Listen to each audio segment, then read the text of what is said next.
Bonjour à tous, on se retrouve aujourd'hui pour les résultats de Raw du 20 juillet 2020. Petite annonce, voilà, ça n'a pas de rapport avec ma chaîne YouTube, mais je commence les lives sur Twitch, sur le jeu de catch WWE 2K 2020. Voilà, je fais un mode univers à ma façon, et voilà, donc n'hésitez pas à me rejoindre, je vais live tous les jours à peu près. Donc voilà, je vous mets le lien dans la description, et venez me rejoindre, on va parler catch, on va parler de tout, donc venez me voir. Et bien sûr, n'hésitez pas à aller sur mon Utip, voilà, juste regarder une pub ou deux, voilà, pour m'aider et pour aider cette chaîne. Merci d'avance.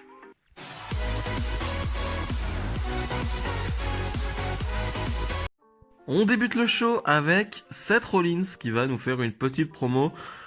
Une promo de Messiah, hein, on a l'habitude, comme d'hab, j'ai envie de dire, hein, c'est la promo habituelle de Rollins.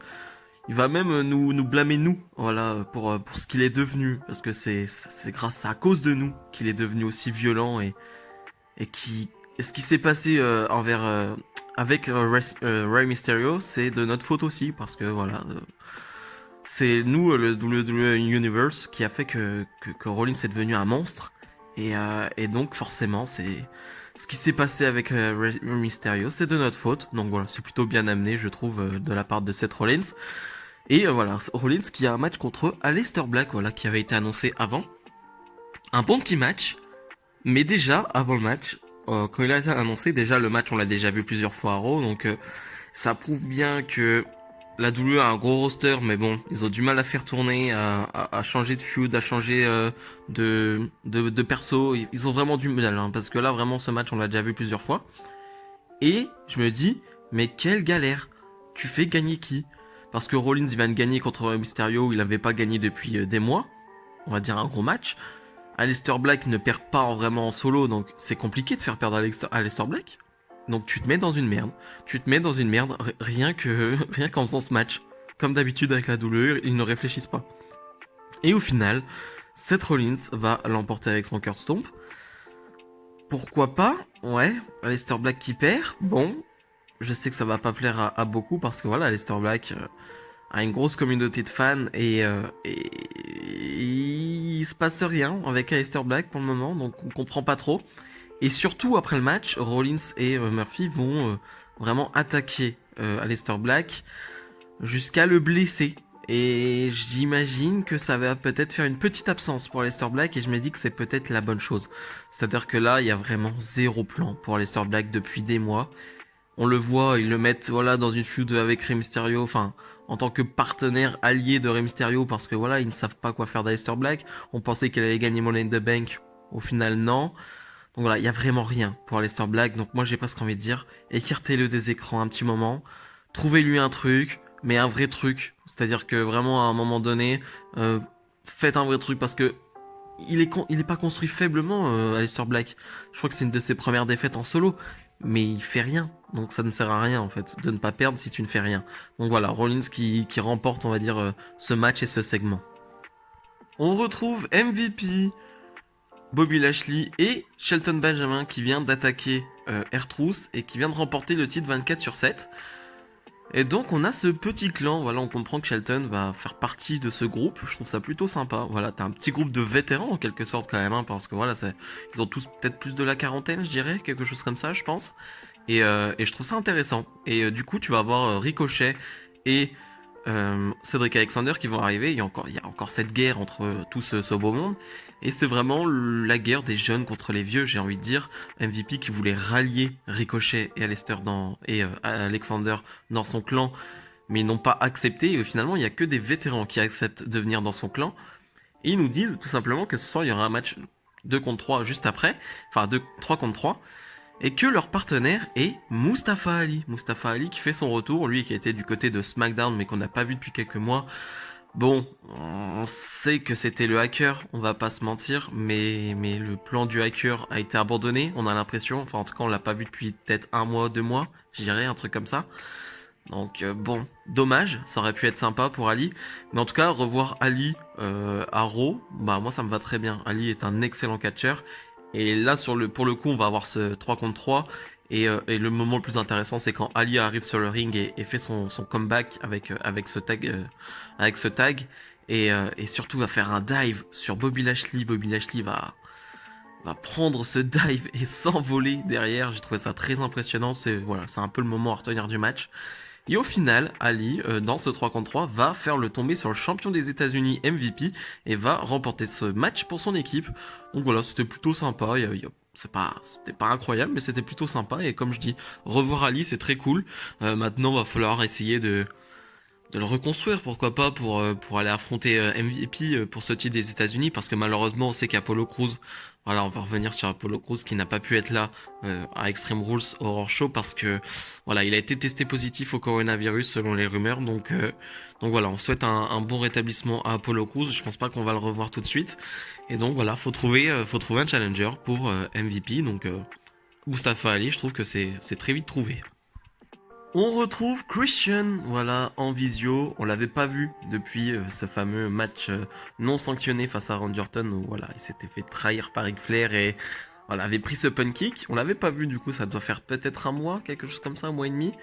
Et voilà, Christian nous dit qu'il va un peu mieux, mais en tout cas mentalement, il dit qu'il ne va pas mieux. Et tu le ressens dans sa voix, tu le ressens dans son jeu d'acteur, on va dire en quelque sorte, que voilà, Christian n'est pas le même Christian aussi souriant, n'est pas le même Christian, et nous parle forcément du match de Big Show contre Randy Orton ce soir, et que Big Show a beaucoup d'alliés dans son camp, et voilà, qu'il ne tombera pas dans le piège de Randy Orton. Donc je sais pas trop quel rôle aura Christian à l'avenir dans la WWE, mais c'est bizarre de nous remettre comme ça. Peut-être que c'est juste pour nous reparler du match entre Big Show et Randy Orton, peut-être. Moi, peut-être, je me dis, pas pour un match ou quoi que ce soit, mais c'est possible que quand Edge reviendra l'année prochaine ou quelque chose comme ça, Edge aura une histoire avec Randy Orton, obligatoirement. Ça ne peut pas se finir là-dessus. Je me dis que Christian pourrait avoir encore un rôle à jouer là-dedans, je pense en tout cas. Peyton Royce face à Ruby Riott. Comme d'habitude, les deux se sont cherchés, on va dire, en backstage. Et voilà, on a un match très court, il n'y a pas grand chose à dire, juste que Ruby Riott va l'emporter. Voilà, première victoire en solo depuis des mois, parce que oui, la semaine dernière, elle a gagné avec Bianca Belair face aux Iconics, mais c'était un match en équipe. Et là, en solo, je crois que c'est la première victoire depuis des mois et des mois. Donc voilà, Ruby Riott qui remonte, on va dire, la pente. Et voilà, faut peut-être passer à autre chose. Faut peut-être arrêter avec cette guerre avec les Iconics. Voilà, on a vu chaque semaine un match 1 contre 1, un match 2 contre 2. Voilà, bon, faut passer à autre chose maintenant pour Ruby Riott et pour les Iconics. Les Street Profits face à Angel Garza et Andrade. Bon, y a pas grand chose à dire sur le match là non plus, mais je comprends pas l'intérêt, encore une fois, faire ce match. C'est-à-dire que ce n'est pas un match pour le titre, et en ce moment, Jay Garza et Andrade montent un peu dans cette division, ont attaqué les Street Profits à plusieurs reprises, donc clairement, je pensais que ça allait être les prochains challengers, clairement. Mais tu les mets direct dans un match face au champion qui n'est pas pour le titre. Je trouve ça débile, encore une fois, parce que si tu veux les faire challenger après, il n'y aura pas de surprise, on aura déjà vu ce match plusieurs fois, et ça t'enlève la hype. Déjà qu'il y a très peu de hype pour les matchs par équipe, mais si en plus tu nous refais les matchs chaque semaine, bon, c'est très faible, la hype va être très faible. Et là en plus les Street Profits vont l'emporter, donc ce qui est plutôt pas mal, les champions qui l'emportent, avec un superbe Frog Splash de Montez Ford, vraiment magnifique. Mais tu donnes une défaite à Angel Garza et Andrade, donc ils n'ont pas gagner leur place pour être challenger. Donc, je vois pas pourquoi, là, dans les prochaines semaines, ils deviendraient challenger au titre. Donc vraiment, là, je comprends pas. Je comprends pas l'intérêt de tout ça. Vraiment, de toute façon, je ne comprends plus rien avec cette division tag. Je sais même pas pourquoi je cherche à comprendre. Bayley et Sasha Banks sont sur le ring. Sasha Banks qui est donc avec le titre d'Euro, mais la WWE a bien annoncé que Sasha Banks n'est pas officiellement championne d'Euro. Je vais pas vous refaire toute l'histoire du match de Extreme Rules parce que voilà, ça m'a déjà agacé, j'ai pas envie d'en reparler une deuxième fois. Mais forcément, les deux vont se vanter, c'était à prévoir très clairement. Mais Asuka et Kairi Sane vont venir. Et Asuka va tout simplement dire que c'est son titre, tout simplement. Et là, on va avoir Stephanie McMahon en visio. Et Stephanie McMahon qui va un peu jouer le rôle de General Manager, juste sur le moment. Et dire que la semaine prochaine, on va avoir un match entre Sasha Banks et Asuka pour déterminer la vraie championne d'Euro. J'ai plusieurs problèmes à cette annonce, c'est-à-dire que officiellement la WWE ne dit pas que Sasha Banks est championne, mais Stephanie te dit la vraie championne d'Euro, c'est-à-dire qu'on insinue que on ne sait pas. Alors que si, très clairement, on sait.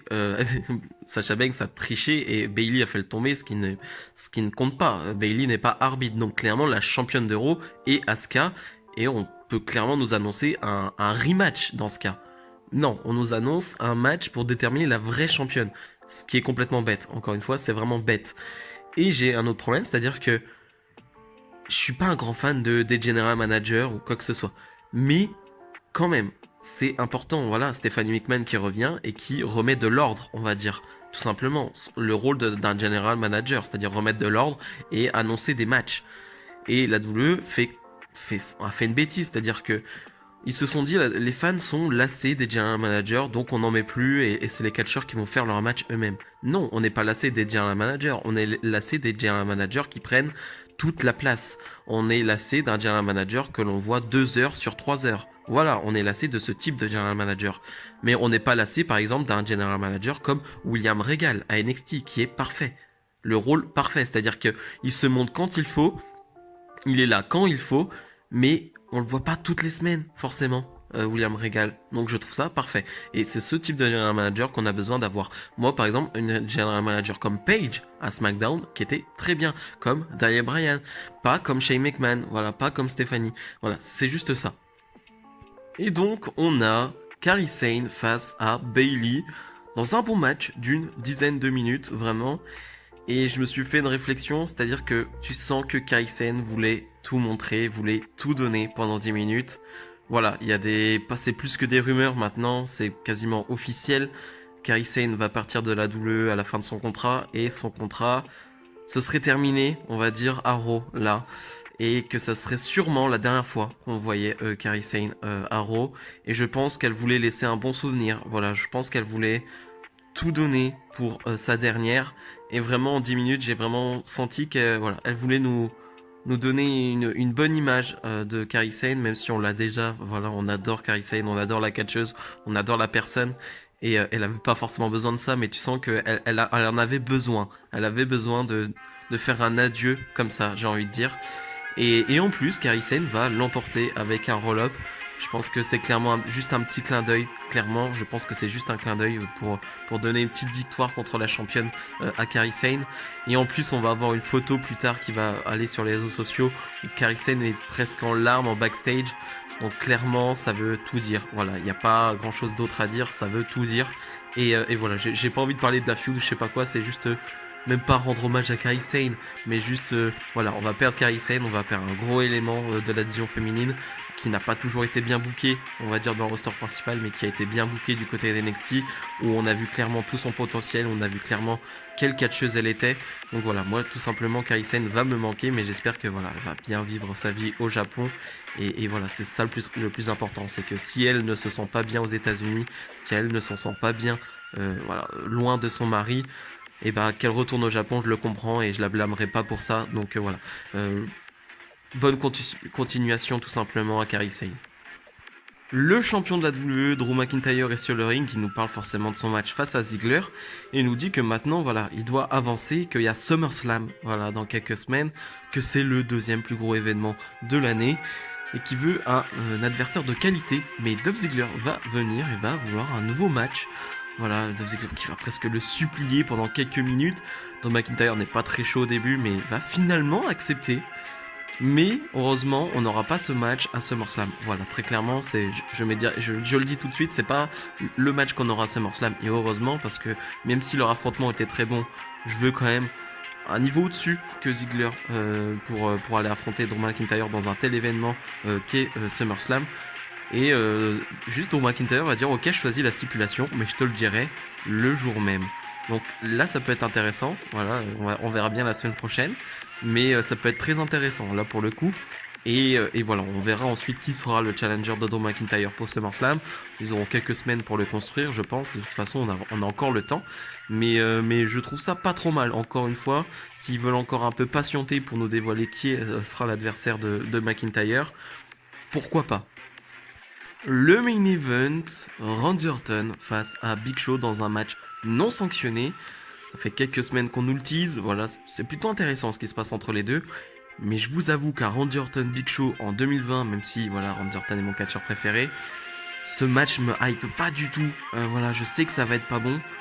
Au final, c'est pas bon, c'est pas mauvais, c'est moyen, j'ai envie de dire. C'est un match du Big Show, très clairement. C'est-à-dire que y a pas grand-chose, y a pas de rythme. Bon, y a jamais de rythme déjà avec Randy Orton, mais là en plus tu rajoutes Big Show, donc c'est très compliqué d'accélérer, on va dire. Mais vu que c'est un match non sanctionné, ils arrivent à trouver des artifices et des trucs pour que le match soit un peu plus intéressant. Il y a Andrade et Angel Garza qui vont venir aider Randy Orton. Donc on voit que l'alliance ne s'est pas fait que sur une semaine ou deux et que ça dure peut-être un petit moment, cette mini-alliance, j'ai envie de dire. Mais les Viking Raiders vont venir aider le Big Show et vont partir avec Angel Garza et Andrade. Et au final, on a une fin de match vraiment à sens unique où Randy Orton va porter vraiment toutes ses prises, va vraiment enchaîner et va l'emporter avec un RKO. Il lui aura fallu quand même 2 RKO pour battre le Big Show. Ils sont peut-être un peu abusés quand même, je trouve. Un RKO, ça suffit, hein, ça reste quand même que le Big Show.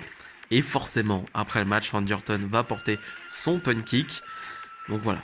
L'histoire avec Big Show, c'est terminé. Big Show, on le reverra pas pendant quelques semaines, quelques mois, peut-être plus, en tout cas dans cette période.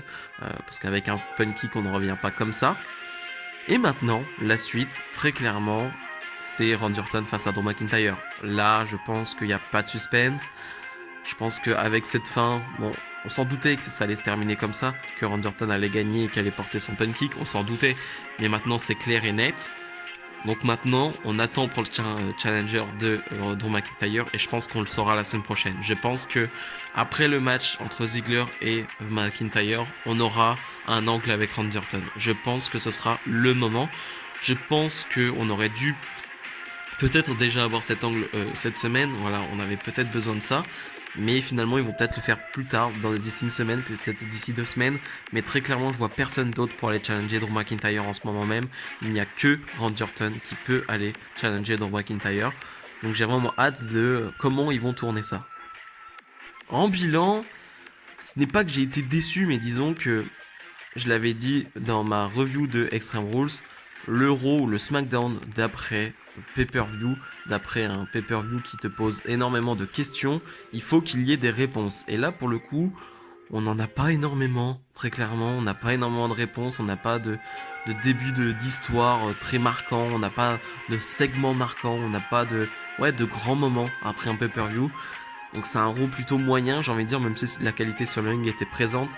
Et voilà, c'était pas ennuyant, on s'est pas vraiment fait chier en regardant ce show. Mais il fallait un petit truc, il fallait le truc en plus, il fallait le moment marquant, et on ne l'a pas eu.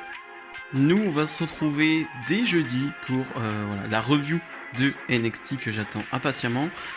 J'espère aussi que le SmackDown de vendredi sera au niveau, qu'on apprendra des choses, qu'on avancera dans des feuds, qu'on en démarrera, parce que là ce Raw m'a un peu déçu comme je vous l'ai dit. Et voilà, donc je vous dis à jeudi. Salut.